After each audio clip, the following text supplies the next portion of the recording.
Missed an episode of your favorite podcast? Choose from over a decade of content in our archives, not just the latest episode. All free at GCNlive.com. This is your call to action. Get prepared, America. Economy, survival, energy, disasters.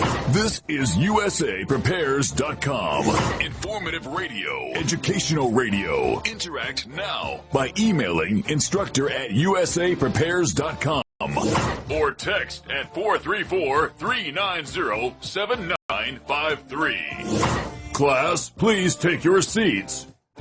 Your instructor, Vincent Finelli. Everyone all set, cocked, locked? Here we go. Your dial set correctly to USA Prepares. Thank you for being with us. I'm Vincent Finelli. Tomorrow, Ricky Rocket will be teaching us a class on doublespeak and newspeak. So if it sounds a little difficult to understand, now you know why. That will be tomorrow. I want to wish all of y'all, or y'all, or humans, or yous guys, Happy New Year. And let's hope it doesn't get any worse, and that it does turn around and get better. Guineith Isaacs is with us live in Australia. Welcome, Guineith. Hello, Vincent. Happy New Year to you. Happy New Year to you. You forgot you fellas. You fellows? That's what a lot of people say in Australia and New Zealand. They say you fellas. Ah, okay. Well, I didn't know that. So now we just added another one to use guys, which would be Philadelphia. That was named Philadelphia after they had a mayor, Wilson B. Good, who had a trash crisis decades ago, and they used to call him Mayor Bad Wilson. And so instead of calling it Philadelphia, they called it Filthadelphia. And so, yeah, and then you have y'all, that would be in the South, and then you'd have youans, or yins, out here in the Midwest, and of course now we have the Australian version. That's great. So, Guineith, fires, how close are they to you? You've got fires in we have southeastern Australia. We have fires in Gippsland, which is about 300 miles or thereabouts from us, and it's downwind. So we've had a lot of smoke haze in the last week because there's also fires in South Australia as well, which is also hundreds of miles away. We don't have any fires in this immediate area at the moment. So there's no danger to me at the moment from bushfires. And the other major fires in Australia at the moment are all around Sydney, which is around about, once again, it's, probably about 800 kilometres, 900 kilometres, which is something like 600 miles from us in the other direction, in a northeast direction from us. So there's no danger to us at the moment from bushfires. So, but keep praying, because it certainly is tinder dry out there at the moment. Yeah, and we are in an area that is actually known for bushfires. So that it's been the grace of God that we. There's been a few since I've come here, but no real serious ones. So bless God for that. You know, that's been over the last 6 years or so, that is. We've had a few bushfires that could have been a threat, but turned out not to be. Okay, so that's the bushfire situation with us at the moment. It's completely normal weather for here at this time of year, which is extremely hot and extremely dry. So it's normal also for there to be a few summer storms where we might get an inch of rain within an hour or two. But, you know, nothing really to speak of, and that might only happen like 2 or 3 times over the summer. And that inch or so of rain, it actually evaporates pretty quickly. given that the rest of the summer is extremely hot and extremely dry with low humidity. But like I say, that's totally normal for around here. All the old timers, they say, oh, it's just normal weather. You know, it's nothing extraordinary. It's just the media that's beating it up. Does that make sense, Vincent? Yeah, it is. But what I was reading is that there were over 1,000 people who were on the beach, and the flames were coming toward them, and they could not escape. Have you read or heard of that? That might be in Sydney. Uh-huh. That's probably in Sydney. Yeah. So, they're having fun, and they're totally oblivious to, the world around them. They're at the beach. Yeah. Uh-huh. It could be in Gippsland in Victoria, but the whole region was supposed to be evacuated. Mm-hmm. So, if it was at Gippsland, then, they shouldn't have been there. Well, it is in the East Gippsland region of Victoria. Let me spell that. Right. East. Of course, you know how to spell East. Gipps. Gippsland. Gippsland. Correct. That's how you say it. Or Gippsland, as a lot of the locals call it. So that region was supposed to be completely evacuated. So they just told everybody in the district to get out. So what those people were even doing on the beach, they must have just had a remote holiday spot which was out of cell range and just not been aware of what was going on, and nobody knew that they were there. And that happens sometimes too. We came across groups of campers like that when we were, traveling around Australia. And I guess at times we must have seemed like a group like that as well. Does that make sense? Well, it certainly does. And what I'm seeing in the images on the internet of these fires in southeastern Australia on the coast is the air is orange, and it's smoky, and it's a lot of particles in the air. And when that happens, most people want to go in the same direction. They want to get out of there. Then they clog the highways and byways. Then they get trapped. So if this happens, and I've been in a wildfire. I have. Back in the 1990s, Florida was on fire. And it was the most terrifying thing I've ever seen because of the stupidity of the GDP. And here's what I mean. So we were on the interstate going to the National Karate Tournament at Disney, Wide World of Sports. And our children were competing in it. And so we're on the interstate, everything's good. We're hearing on the radio that there are fires, and, we don't know exactly where we are because we're not Floridians.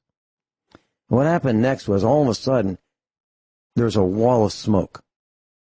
And you could sort of see, through it, maybe, 200 feet. But people were going 70 miles an hour in front of you and behind you. They just drove into this wall of smoke.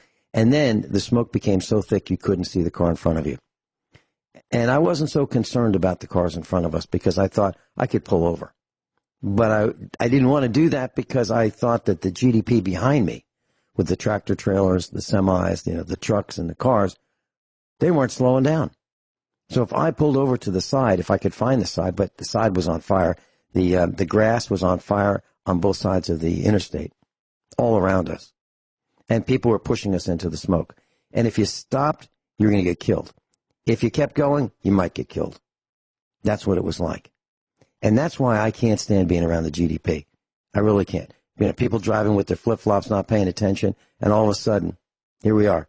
We are in an area where there's like zero visibility. And I'm not kidding. I mean, seeing 100 feet, that would have been a tremendous vision back then. It was way less than that. It was zero visibility. And people weren't slowing down. Now, maybe they knew where they were going. Maybe they had some kind of instrumentation to tell them that it's okay.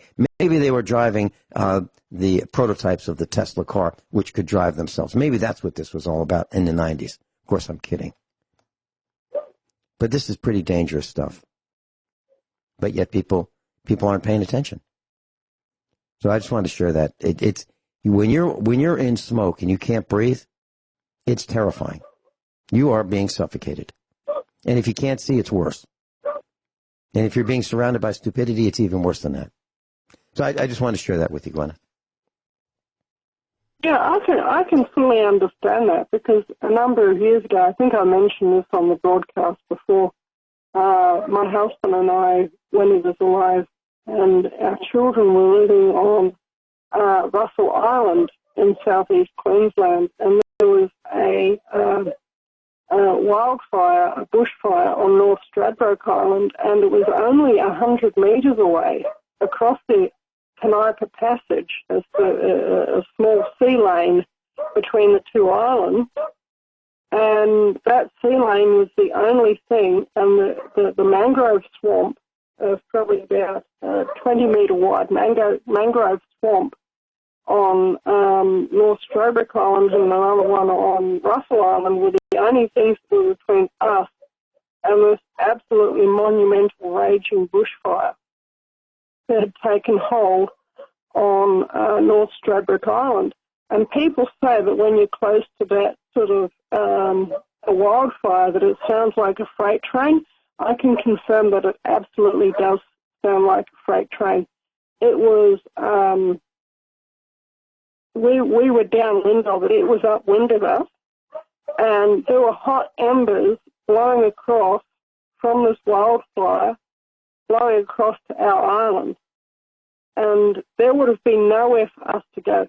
And the embers were landing in the long grass, and we were getting the kids to run around and stomp the embers out. And even my older boy, who was 2 years old at the time, even him, we put some shoes on him, and we told him what to do and to go around and stomp out the embers. And and all the other children as well. He had 5 other children and an adult son, and himself and myself, and we were all stomping out embers. And it's probably because we did that our island didn't catch fire, but I don't know, I wonder how many people would have just stood there being transfixed by the sight of this, mighty wall of flame that's just, about 100 metres or so away, and, not have thought to put the embers out that were blowing across, and then would have found themselves surrounded by fire on their own island. You hear about people being transfixed by fire. I can very easily see how that would have happened. Oh, and I was pregnant at the time as well. Was I pregnant, or did I have I was either pregnant or I had a newborn baby. I think I was pregnant at the time as well. And but that didn't. Yeah, I would have been. I'm just thinking of the timing of this. Yeah, I would have been pregnant at the time.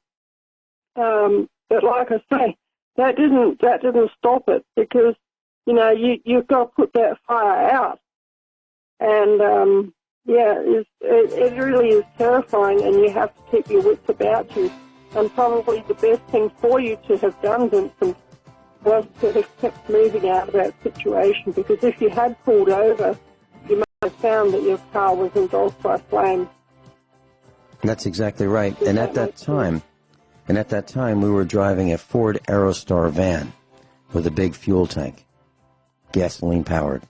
We'll be right back. Guineith Isaacs is with us live in Australia. Guineith, I'd like to tell you a very sad story. Let me start this way. There was this woman. I'm not saying lady, I'm saying woman. And she was in a vehicle. She's 28 years old. She's behind the wheel.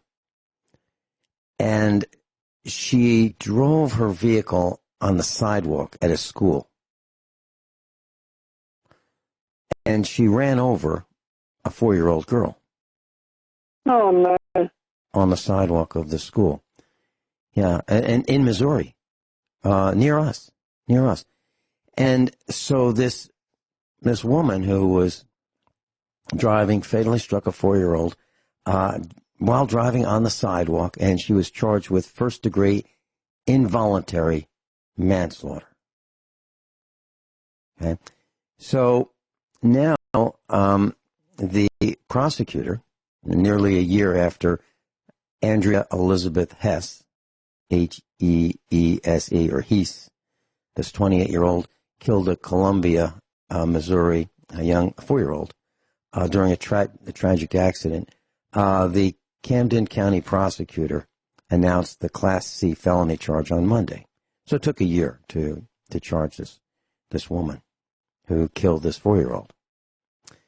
So there's been an investigation, and of course it's been very sad. But there's some pictures of this woman, and she's smiling. You know, I'm talking about the woman who killed this 4-year-old by driving on the sidewalk. So she's smiling. She's got her dog, and she's got this black tunic on. And it looks like there's a coiled cord that goes to a radio, and she's got this arm patch on that says Columbia Police. We're talking about a Columbia Police woman who drove on the sidewalk. So she's not a cop, is she? Oh, yeah, she is. Well, she said the coiled radio, and I said, oh, no. Uh-huh. Yeah. So she was driving her the assigned police cruiser, and she faces 3 to 10 years in prison if convicted, but she also runs the chance, according to the Daily Mail, of receiving probation as an alternative sentencing. The victim's family received an award of $3.4 million in a settlement from a wrongful death claim against the city of Columbia, Missouri, and received an additional $125,000 in settlement from the Columbia Public Schools. Okay.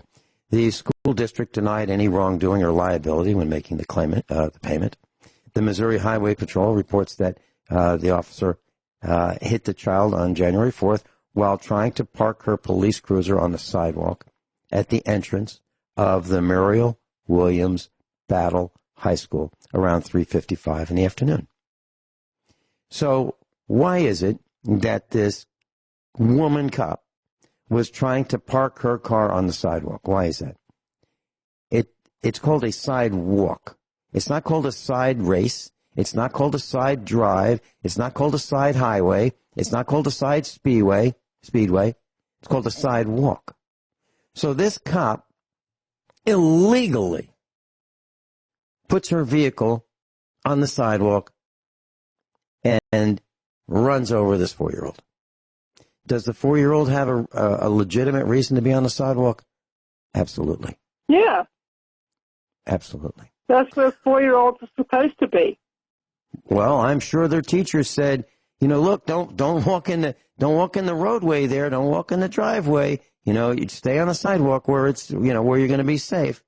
So this cop did that. Now, this woman cop is not the only one that does this. When I was running for the director position at Laclede Electric at the Cowan Civic Center in Lebanon, Missouri, that's where the cops parked there. They didn't park on the driveway or in the parking lot. No. They park on the sidewalk because they're cops. So what is it that should be done to this female cop who ran over and killed a 4-year-old? Okay, yes, there was a financial award. It seems like there's no question, otherwise there wouldn't have been the millions of dollars in award. What should be done to her? I think she should be made famous. And that's what we're trying to do.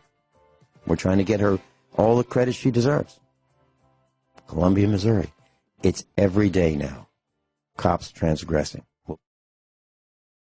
So, class, we're talking about this 28-year-old woman who carries a gun, was operating a patrol car, and decided to get a better view of the students and pulled onto the sidewalk, ran over a 4-year-old, and killed her.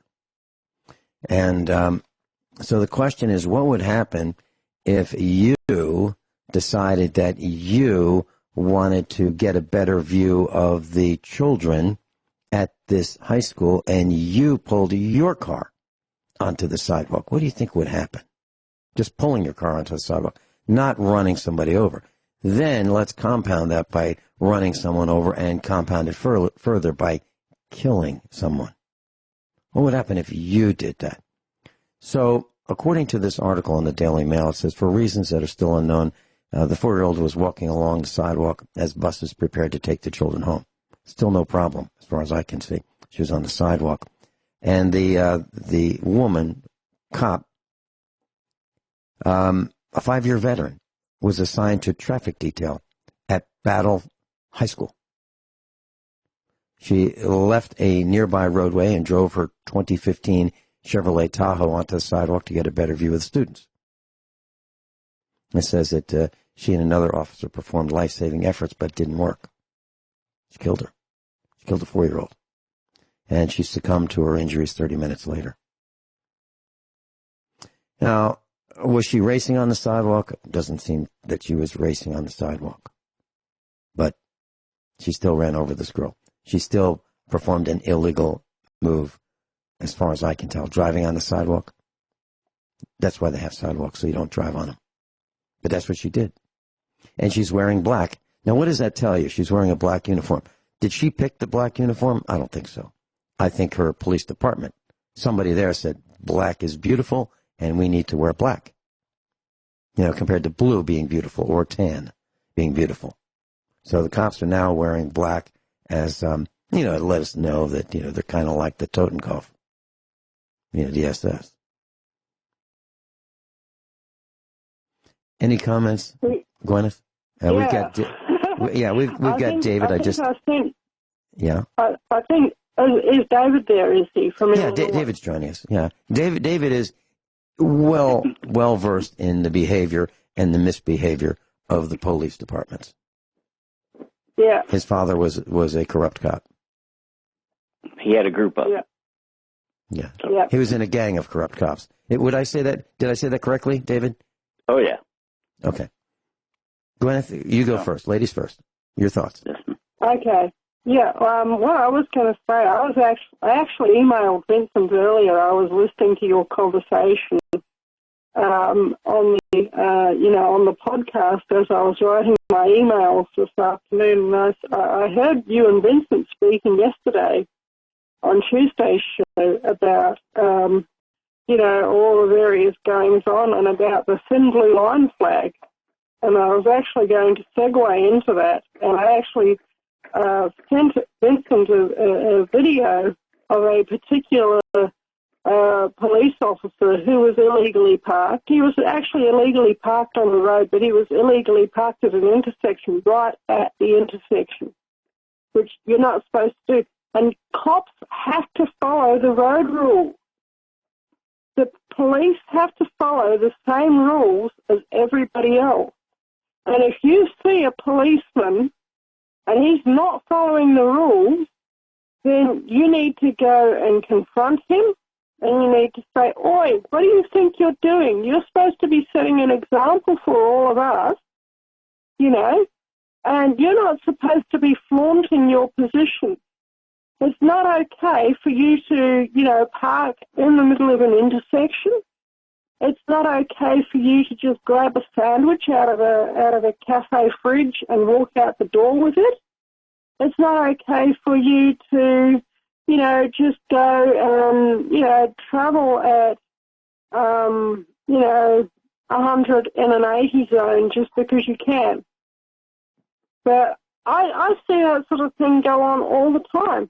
I think that woman who ran over that 4-year-old girl, she should be sent to prison for the same length of time that anybody else would get sent to prison for that manner of crime.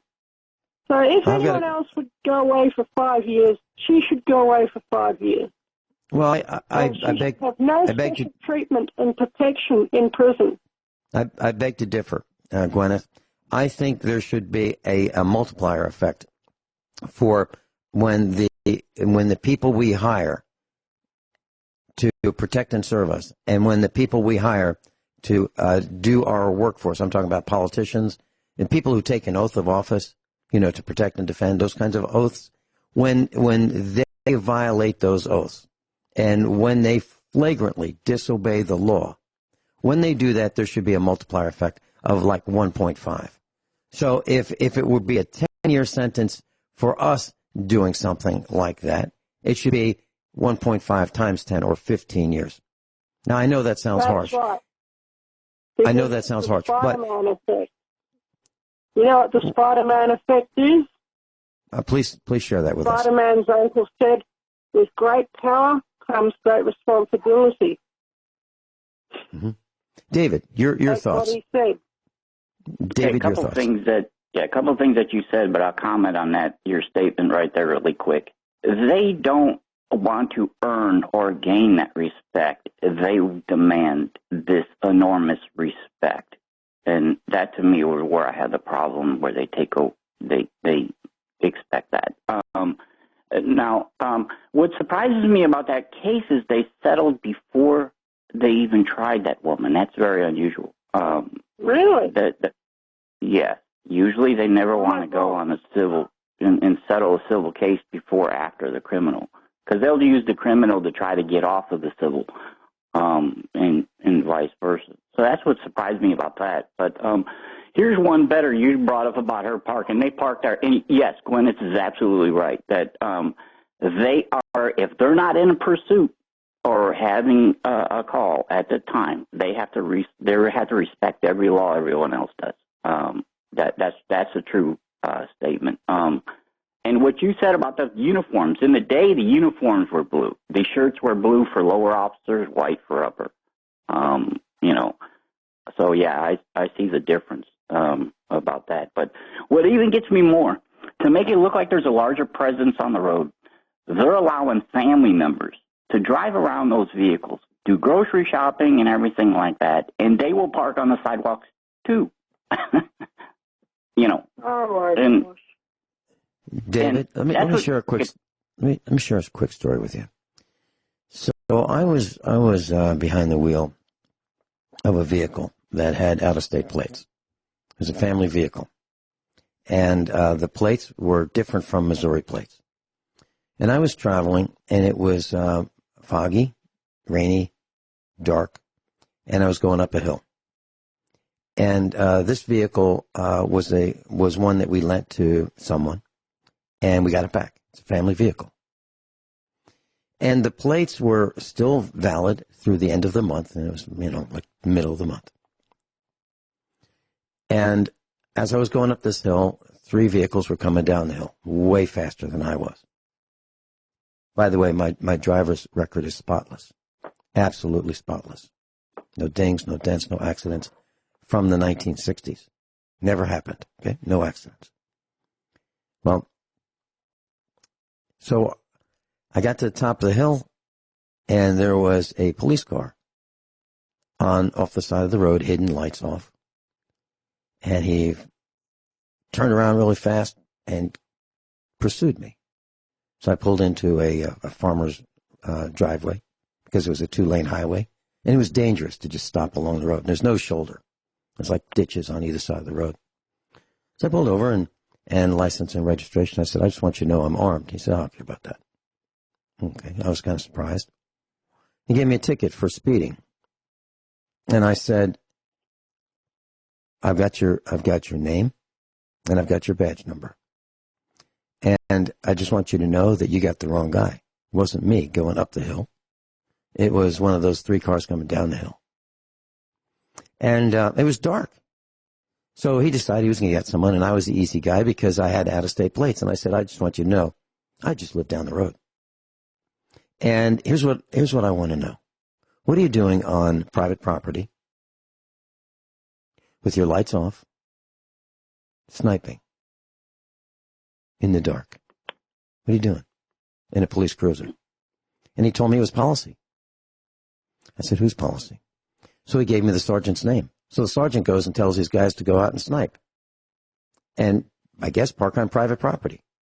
He has no right to park on some guy's farm out of view. Oh, my gosh. So I challenged him, and I said, I'll tell you what I'm going to do. I'm a broadcaster. I'm on the biggest station in Springfield, Missouri. I named it. I said, I'm going to talk about you, what you're doing. You're a sergeant. all of you, until the disposition of this case. You know what? Case has never appeared. It disappeared. He got the wrong guy, and I was going to expose him for the criminality. So what you said, David and Guineith, about challenging these guys, yes, you need to do that. But you got to make sure you don't get shot while you're doing it. Because, in Missouri, resisting an illegal arrest is illegal. So, oh my gosh. Yes, you cannot resist an illegal arrest. They'll slam your face into the hood of your car if they feel like it. And they can make it up. They can make it up.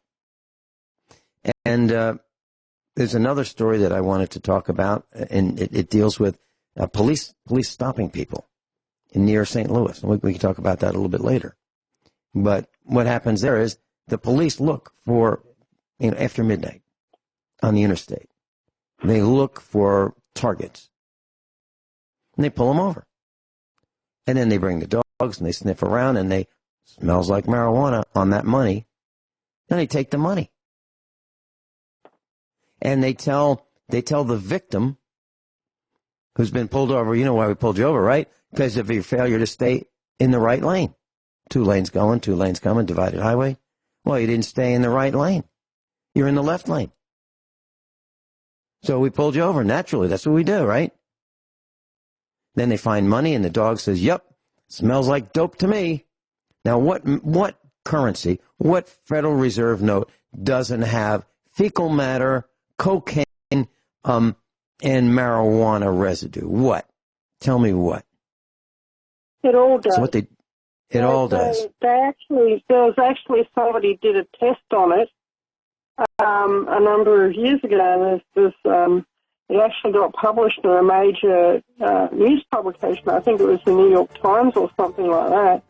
And they tested something like 1,000 $20 bills, US $20 bills for cocaine, and something like 98% of them came up with cocaine residue. This was just random $20 bills out of the general, money population that's out there.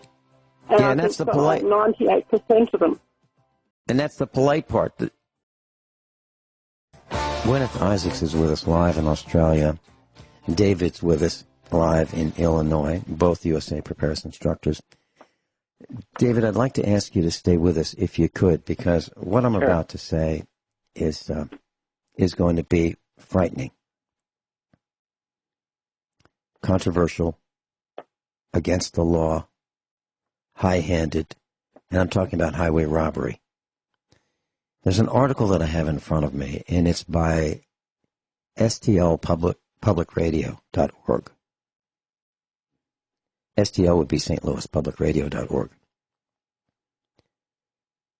Headline, quote, St. Charles County Police pressured suspects in private tow lot to hand over $10,000 in cash, end quote. Dateline, December 29, 2019. It's recent. Okay. Goes on to say, and we'll start the quote right here. And it's going to take me about 2 minutes to read this, and I think we'll discuss what all this means with Guineith and David on the other side of the top of the hour. So this is going to continue into the next hour. St. Charles County officers seized $2.6 million during 39 stops along I-70 in 2018, according to records. That was the biggest civil asset forfeiture haul of any police agency in the state. We're talking about Missouri. The story is part of a collaborative effort reporting initiative supported by the Pulitzer Center on Crisis Reporting. Okay. Goes on to say, it's after midnight, mile marker 204 on the westbound Interstate 70 near in St. Charles County. Police officers watch for suspicious cars. Once they identify a car, they begin to look for minor traffic violation to justify a stop. Failing to keep right is a common one.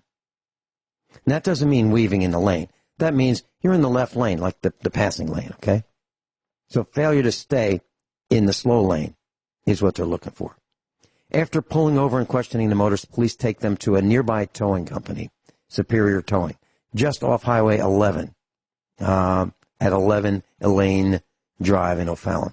There, often in the middle of the night, the police begin to take apart the vehicle and interrogate the occupants.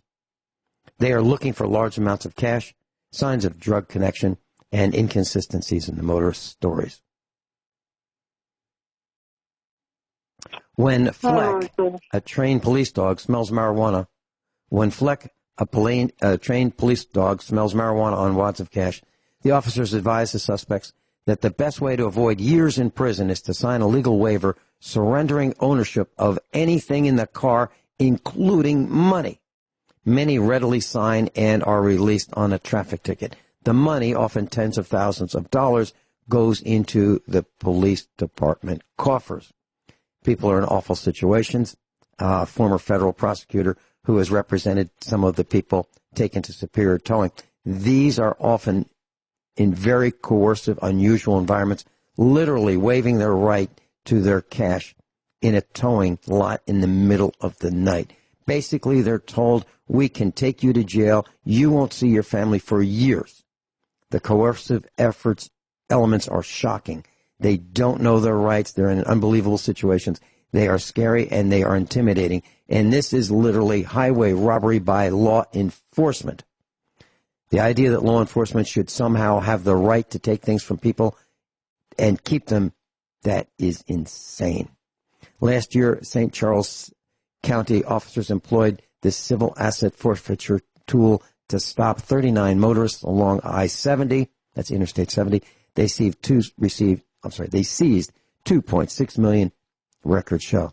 That was the biggest haul of any police agency in the state. No state criminal charges were filed in any of the 39 cases, according to documents filed with the Missouri State Auditor. 12 of the cases occurred after midnight. Almost half involved motorists with Hispanic or Asian surnames. So, what's happening? It says the forfeiture workaround. The asset seizure tactics employed in St. Charles County and elsewhere seem to directly contradict Missouri law, which requires a criminal conviction before an asset is forfeited to a state government. Once that happens, the law requires that the money go to schools. But St. Charles County officers and the other police departments across Missouri sidestep state law. They seize cash without proof of a crime and keep the assets for the police, not school use. Goes on and on and on. Now,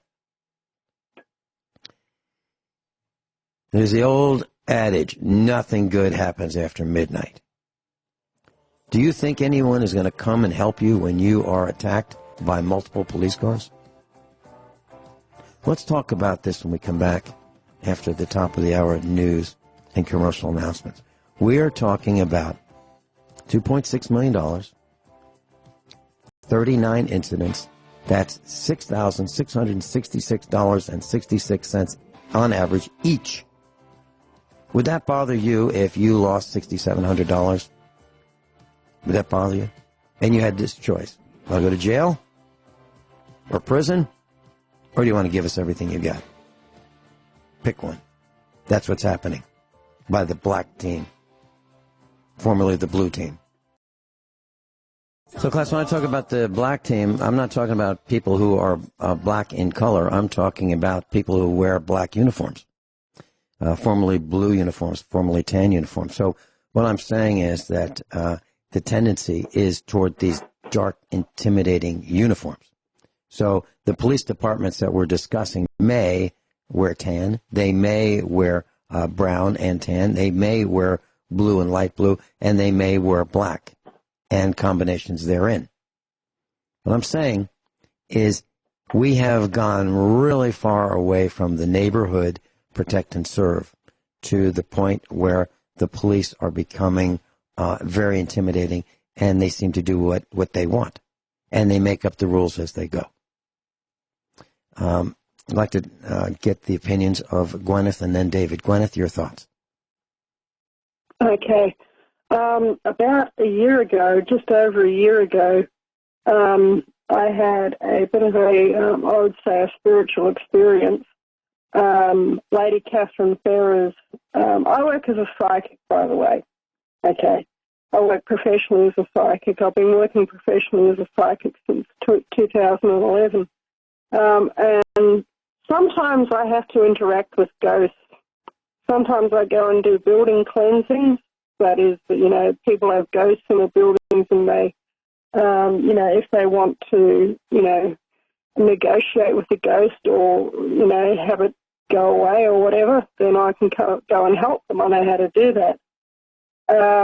And anyway, I had Lady Catherine Ferrers, the ghost of Lady Catherine Ferrers, the famous highway woman, show up at my farmhouse because I was Lady Catherine Ferrers in a past life. And so her and I, we actually get on pretty well. You want to know what Lady Catherine would be like? She'd be exactly like me, but maybe a little bit more on the highwayman's side of my nature, which I don't tend to go with in this life. But anyway, what happened was she showed up and she said something very unusual. She said, "You need to get ready because the redcoats are coming." And I said, "Wow, that's a really interesting thing to say." And then about 2 weeks after that, they had a protest at St Kilda Beach in Melbourne, which was basically a group of Australian patriots getting together, waving. They have a flag here called a Eureka flag, which is like a very patriotic flag in Australia. And they had Australian flags, and they had guys in their swimming, boxer shorts, and flip-flops, and basically walking around on the beach and, saying how great Australia was. And the police showed up, and they had a new force, a new division of the other team. And this new division of the other team were wearing red flak jackets. And across the back of the red flak jacket, they had a grey reflective stripe, and they had the words Public Order Response Team. And when I saw that, I thought to myself, oh my God, the redcoats are here. Because the flak jacket, the effect of the flak jacket and the grey reflective stripe across it, it looked almost exactly like a modern version of an old redcoat uniform. Does that make sense, Vincent? You can Google Victoria Police Public Order Response Team and you can see their uniform and you will see exactly what I'm talking about. The redcoats were bad news. They're really bad news. Wherever they showed up, they would basically go around and kill people. That's what they did, And, Lady Catherine, the era that she lived in was at the very dawn of the redcoat era. But I didn't even know that the redcoats were in that era until I went and did my historical research. And I had to do quite a bit of digging to find out that the redcoats were established just 4 years before she became active as a highwaywoman in her exact area. So she would have, in her life, she would have known exactly what the redcoats were. And the fact that she showed up here around about, like I say, it would have been about the middle of December 2018 that she would have showed up around here and basically said, get ready, they're coming, the redcoats are coming. And what she said has come true, will continue to come true. And this woman was a highwaywoman for 10 years. And during that time, she did approximately 3,000 robberies in the middle of the night mostly, lived a double life.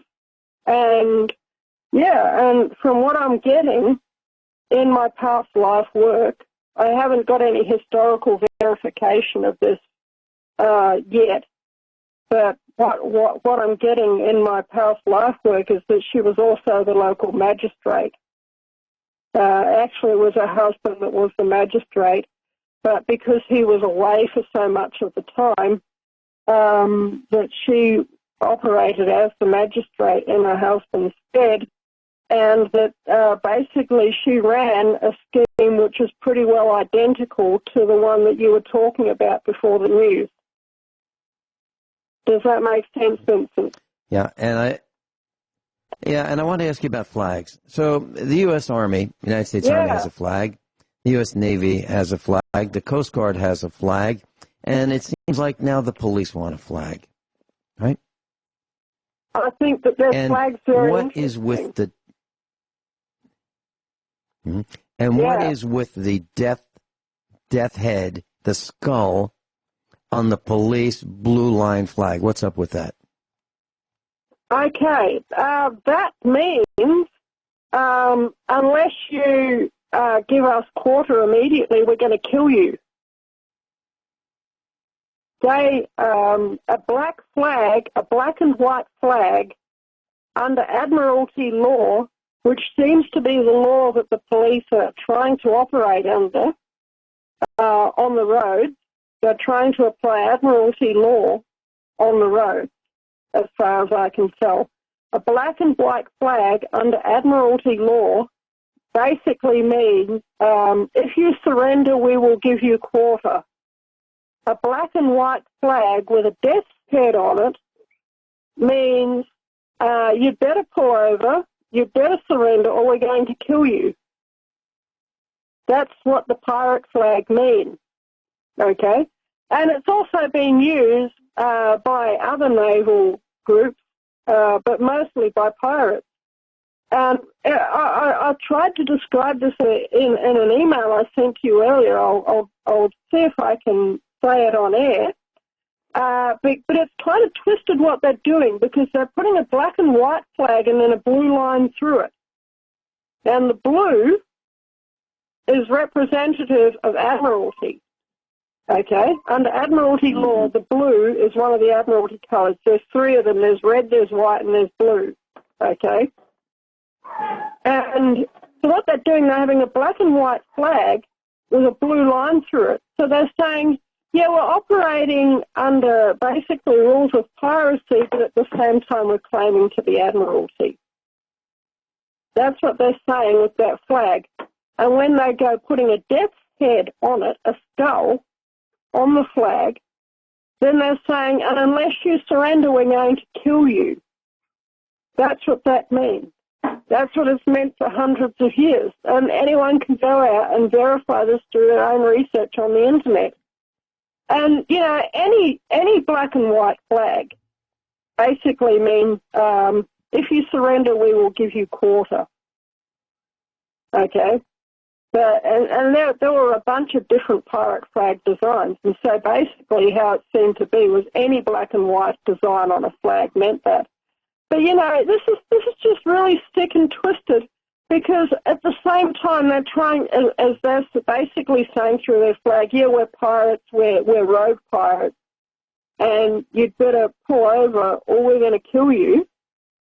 At the same time, they're putting that blue stripe through it, which means if you don't, then we're going to say that you're a pirate. Because if you don't pull over, then you're in mutiny against us, which makes you pirate.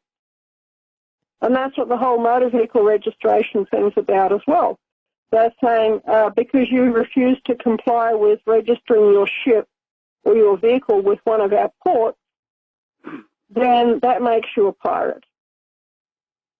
So that's, you know, and what I'm I've not had a good seeing, long think about this for many years. What was that, sorry? I'm really glad. I'm really glad. And what I don't see on any of these flags is that smiley face, you know, that yellow circle with the smile. You know, these flags. Have a nice day. I don't see that. I don't see. Yeah, I don't see the police uniforms with the, you know, with the smile. this death's head flag is over the top, unacceptable, and I think that any police department that offers that for view should be disbanded. And we'll start with them, and then we'll work our way up to the top. Remove the corporate charter for that particular county or city. Seriously. And remove all the employees, everyone from top to bottom. David, your comments, please. I know you've been waiting patiently. You were talking about the other situation, but I can comment really quickly on the flag. We went from peace officers to enforcement. And it's no longer peace officers. You're going to do and comply or you're not. And they're showing them symbols out there openly to let you pre-warned what's going to happen if you do not cooperate and do what you're told. And that's just the way it is. So I don't know how you're going to stop it. I have no idea. But back to when you were talking about your article, I'll tell you really quick. When I first seen it, this has been happening for years. It's just not been the rampant expansion to everyone else in society. The people in the cities were harassed, and they were stopped from walking down the street. They would tell me, we can pin anything on anybody. And they would pull over just a guy at random, walking down the street, guy going to work. He has a lighter in his pocket. He has cash. This great word they use to this day, intent. We think you have a lighter. You're going to smoke drugs. You have cash. You're going to buy drugs. The guy's going to work. You just took my money and you confiscated my transfer to get to work. I'm on my way to work. Now I have to walk home. So what? If you don't believe me, fight it at court. They know the guy, he's minimum wage more than likely. At the time, a little over $3 an hour. How is he going to afford a lawyer? But I can go and... David, hold that thought. When we come back, David, I'd like to hear the rest of the story. We'll be right back. You know, I was talking with one of our boys years ago, and I said, I think what's going to happen when things go bad, that the police are just going to leave and go home. And our son said, no, Dad, no, that's not it at all. They are going to be in business for themselves. They are going to be highwaymen. They are going to take whatever they want. They will be in business for themselves with guns. You know what? I yielded. I said, you know what? That's amazing. I think you're right. That is really amazing. I'd like to share another story, and then I'd like to hear David's comments about pinning anything on anyone. So I'm looking at the NewYorkPost.com, and there is the class picture of the West Virginia Division of Corrections and Rehabilitation, basic training class number 18, through November 2019. And all of these cadets are wearing black slacks, except 2 are wearing white shirts. Everyone else is wearing, black uniform. And they all have their hands up. Their faces are blurred out, all of them. And they have their hands up like we'll call it the Hitler salute, the Nazi salute. Sig Heil. All 34 cadets from the West Virginia Division of Correction and Rehabilitation who posed in a class photo raising their hands in the Nazi salute will be reportedly will be fired. The state governor announced Monday. So, Governor Jim Justice's decision followed the state probe that found that the class had been giving Nazi salutes since early on in their 5-week training, according to the summary of the probe. However, the report said there was no racist or intent from the cadets. They did not fully grasp the gesture's historical meaning. The academy staff were axed, meaning fired, and 4 instructors who were suspended without pay following an investigation by the State Department of Military Affairs and Public Safety into the photo of the basic training class number 18. The controversial picture, which was released early this month, contained the text, Hail Bird, B-Y-R-D. And one cadet during the course of the investigation said the salute was a way to pay homage to their instructor, Carrie Bird. Bird, though, claimed that the to the investigators she was unaware of the gesture's significance, believing it was just a greeting. Her comments ran counter to some of the investigators' findings. That sounds to me like they're saying she lied. Explaining to the secretary what the cadets were doing, Bird allegedly said, "That's why they do that, because I'm a hard rectum." Well, she didn't use the word rectum. "I'm a hard rectum like Hitler." The instructor allegedly encouraged it and revealed that at times reciprocated, meaning the instructor and the cadets used this salute. Bird was determined to be the one who took the class photos, retaking it several times because 10 of the students did not participate in the Nazi salute until she ordered them to do it. So here we have this instructor commanding and ordering the cadets to salute her, Sig Heil. And they're all in black uniforms except for 2 that have black pants and white shirts, white tops, white tunics. What I'm saying is the instructor is saying that she's a hard rectum, just like Adolf Hitler. Now, I know people are in prison, but it sounds to me like they are being encouraged to be really brutal to these prisoners. Maybe some deserve it, maybe some don't. What about those falsely accused and falsely tried and falsely convicted? I'd like to be one of those. So they're all canned, and I think that's a good start. And I think we ought to do that with the police, too. When police violate, no investigation with pay, investigation without pay, then prosecution, and then a 1.5 multiplier for the penalty. Okay, I'm sorry I spent so much time with that, but I'd love to hear David's comments and then Guineith's. So here we have black uniforms for correction officers. Really? Black uniforms? Black police uniforms? Sounds like the SS to me. We'll be right back.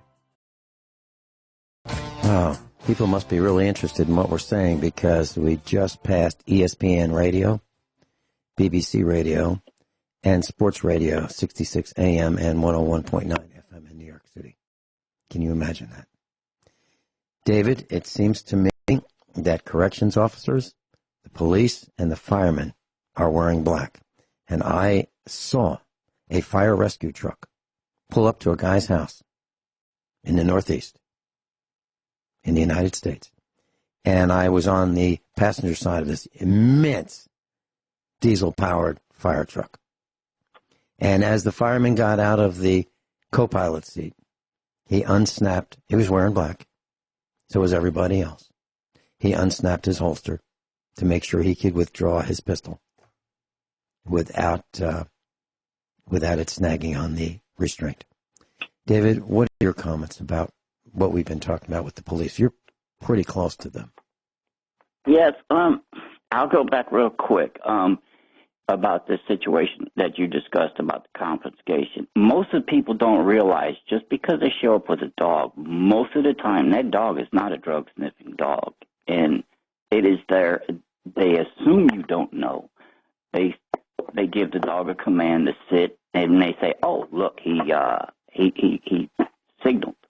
No, he's doing his commands. And you could tell when you go back and you see them destroy a vehicle and they don't find nothing. A drug-sniffing dog or a cash-missing dog, they're going to find what they're trained to find. But they're using the public's ignorance and fear and to confiscate. I'm going to tell you something that I mentioned once that terrified me of the response.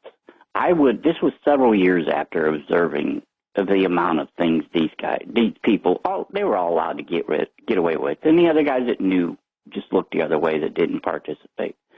I said one day, what are you going to do when they pass a law or they make it so your personal assets can be sued and you lose that?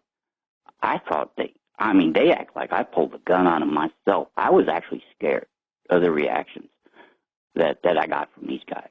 I mean, I don't know any other way to deal with that situation. Honestly, I know of another way, but I'm not going to say because I already got enough attention on me. But there's a certain officer in every department that they're not protected by the union. They're not protected by the unions. They're trying to get a union. They were trying to get a union to protect them. And all those lower guys take orders from him. And as long as they back him and they allow him to do what they want and he orders them to, they don't even respect the Constitution. And that's the interesting, how are you going to change that? They don't care. They're untouchable. And as long as they're being funneled and taking all those resources off everybody, how are you going to stop them? How? I don't know. Honestly, David, I don't know. David, that's why when I look at these public servants, that's what they used to call them. I don't know what they call them now. Maybe they're public commanders. But, when you go to the city or county office building, because you have to, not because you want to, because they demand that you show up. Otherwise, they're going to send guys with guns to your house. So you show up, for vehicle registration or whatever it might be. I look at them as all the same. My wife used to say, yeah, but, she's just doing her job. And my new thoughts, and it's been like this for a couple of years now, no, it's not like that. They are part of this cartel. They're all in it together. They all work together. And if one of them has a chance to rat you out for whatever reason, they'll do it. So I look at them as all the same. The boss who is commanding the little people, the public servants, if you will, to do their jobs, that boss, obviously he's the big problem, but they're all following orders. Just like all those cadets in West Virginia in the black uniforms, they were told to do the Hitler salute. And some resisted, but then they all did it, just like the Nazis. And after World War II, they were asked, so why did you commit these horrific crimes? Why did you stand these people up against the ditch that you just had them dig, and why did you mow them down with machine guns? And they'd say, well, I don't know, it was what we were doing. We all did it. God gave us all a mind to use. And what happened with these cadets is peer pressure. A few were holding out, and yet they capitulated and said, well, yeah, I'll do it too. And they all got fired, and rightfully so. But there should be a tremendous penalty for the instructor who demanded that they do it. So that means that, when you are given an illegal, unlawful order to commit a crime, now you have a problem. Do you face court-martial for failure to obey an order, or do you follow your conscience and not commit an unlawful or illegal action? Now, to me, I would have just walked out of the class photo. I would have said, you know what, I'm not doing this. I'm not doing this. But there aren't very many of us who will take a stand for anything. The clerk at the store says, right, the clerk at the store says, no, listen, that was on sale, and I know you said you bought it, but we're only going to give you the sale price. Because that's the lowest price. I had those unlawful order arguments till I'm blue in the face, and I ain't kidding. I think if I was in, physical contact range of those discussions, I probably would be back in the hospital again. I mean, they were that heated, So I'm on the sign. If it's an unlawful order, I'm not participating. I had a number of interviews for JOBs in my life. And one time, the boss said to me, before I was hired, he was my boss to be. He was interviewing me, vice president of a bank. He said, what do you see your job as? I said, well, that's easy. My job is to make you look good by doing good things, doing things that are exceptional. But I will not do anything that's illegal, immoral, or unlawful. And that's what I told them. And I got hired. And that's how I feel. There are plenty of situations where a person can do illegal things, retribution, vengeance, and so forth. We're not there yet. We're heading there. And what I think the people in uniforms that are beating us up and putting that stick in our eye, those people, they ought to remember that we outnumber them like 1,000 to 1. And that when things go bad, some might remember the imprisonment, the unlawful theft, the forfeiture, the selling of the property on the courthouse steps. They might remember these things from those who have committed these actions. That's why, well, David, why is it that police don't want people to know where they live? Why is that? Well, they know they'll be retaliated against. How can a person, make sure that he knows or she knows their neighbors? How can a person say, I'm wondering how many cops live around here, just so I feel safe? How would they find out? Do you know? Honestly, I don't. They're pretty closed about a lot of that.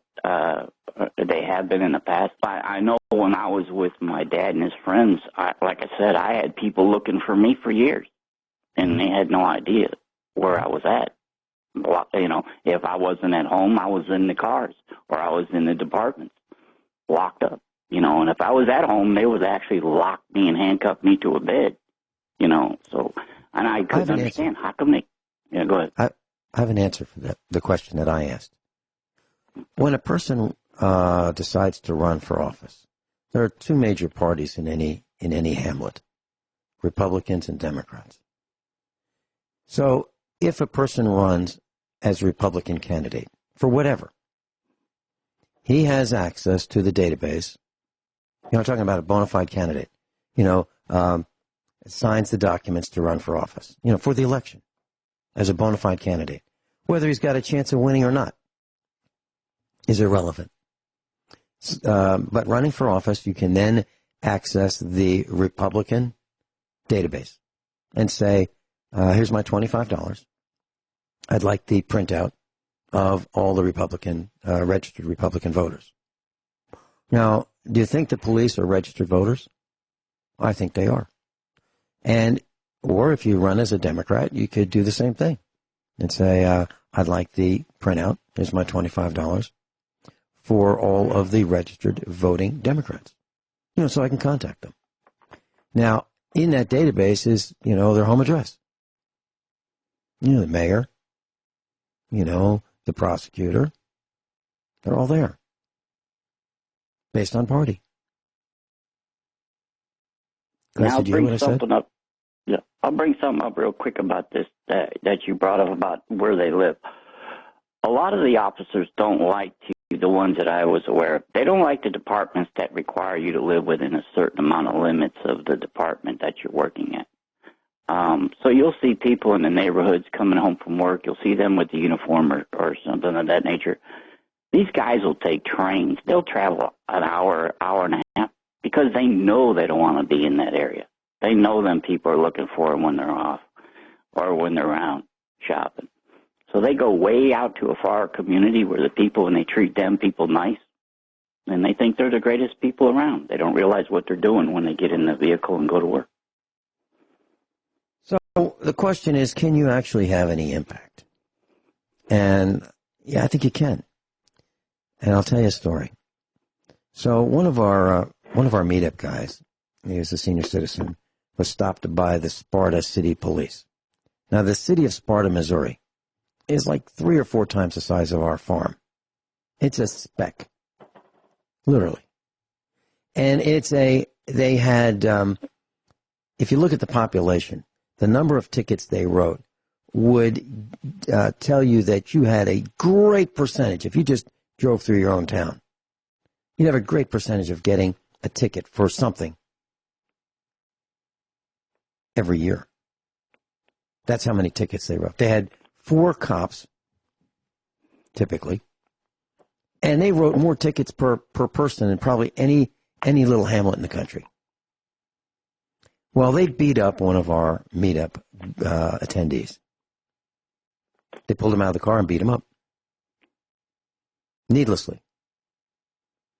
And so we went to the meeting and we raised a ruckus. I mean, we live streamed it. We went on the radio and we named the names. And you know what happened? The entire police department of the city of Sparta, Missouri was disbanded. Everybody got fired, top to bottom. Can it happen? Yeah. Did it happen? Yeah. Did we see it? We were there. USA prepares. No kidding. So the city of Sparta, Missouri, the police department was disbanded. Everybody got thrown out. And I just looked them up. They're back. They're 3 times bigger than they were. They're back. And they got new police cars. They got new uniforms. They're light blue and gray. Absolutely. I made a YouTube video about this just after I wrote to you. And this is exactly what I said.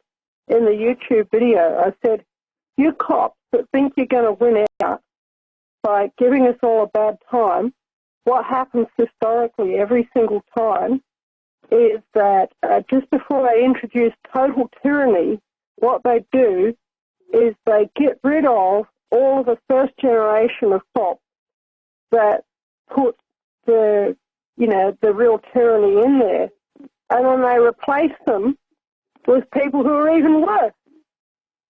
And I actually made a YouTube video earlier today, and I said, Happy New Year, Victoria Police. You're all about to get the sack.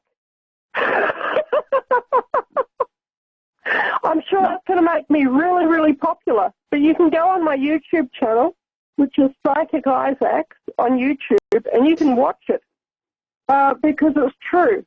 This happens every single time. And all these cops that think they're going to win out by, giving us all such a bad time and being total tyrants, that total tyranny is just on the point of getting introduced for all of us. It's really, really sad. It's absolutely horrible. But they're going to be whinging and moaning and complaining more loudly than anyone. Because, and you just said it. You said that the previous generation of cops in Sparta was sacked, and then a lot that was even worse was installed. And that's exactly what I just said in my YouTube video this afternoon that I made after I emailed you. And I'm sorry I didn't get a chance to send it to you, but I said, Vincent's got enough videos to watch anyway. But that's true, And, the locals, yay, the corrupt cops have all gone away. Oh, we love you, government, blah, blah, blah. Don't you believe it? Don't you believe it for a moment?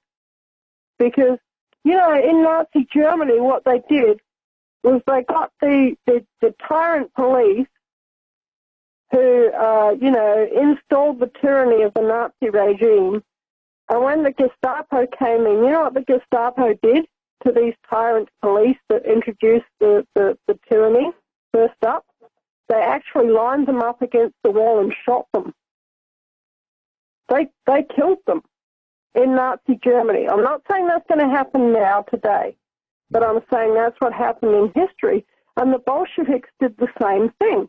And in the French Revolution, it was the same thing. They got rid of them, and back in I don't know that they'll kill them these days, and I don't wish anybody around here any harm whatsoever. I just need to point that out. I'm saying that the tyrant government will do it. They are the ones who are your biggest enemy, Victoria Police. They are going to have a purge of you. They're going to get rid of most of you, and they're going to introduce somebody even worse in your place. Because here in Victoria, we're living under total tyranny. Guineith and Class and David, none of us here wishes harm on the police. No. We just want them. We just want them to take that stick out of our eye and stop beating us up. and behave politely as they expect us to behave. I wanted to just mention one thing, and I'd love to hear David's comment. So I went on the air about the city of Sparta years ago, and I exposed their corruption. I had a call from a broadcaster, and he said, Vinny, what's the matter with you? What's the matter with you? You're calling for a national boycott against the city of Sparta? And I said, absolutely. He said, what about the barber shop, the pizza shop, the gas station? I said, absolutely. So why would you do that? And I said, because they are all complicit, because they're allowing this to happen. They're not standing up against Little City Hall in Sparta. They are all part of it. And if they're not willing to stop it, I am not willing to go there. I haven't been to Sparta in, 4 or 5 years, and I won't. It's like a go around on my map. Don't go there. Sparta, Missouri. Why? Because they were issuing more tickets to anyone they could to raise money for the little hamlet of Sparta. And the GDP who lives there didn't do anything about it. The businesses, the pizza shop, the drugstore, whatever's there, they didn't demand that this be stopped. So if they don't demand it, I'm not going there. David, quickly your comments. That was exactly the question I was going to ask you. When you took that stand, how many people stood up there with you? Well, there were only about 25 of us from the meetup. Everybody was going, but 25 showed up. But 25, they were so intimidated by 25 of us, they searched and patted us down before they'd let us go into the, the monthly meeting at City Hall. They were terrified. Yeah. But I mean, the people that were trying from that city, how many people showed up to back you? Nobody. Probably hardly none of them. Exactly. Nobody. Right. There you have it. We're talking about the GDP. David, thank you so much. Gwyneth, thank you so much. Thank you. God bless you. Have a happy new year.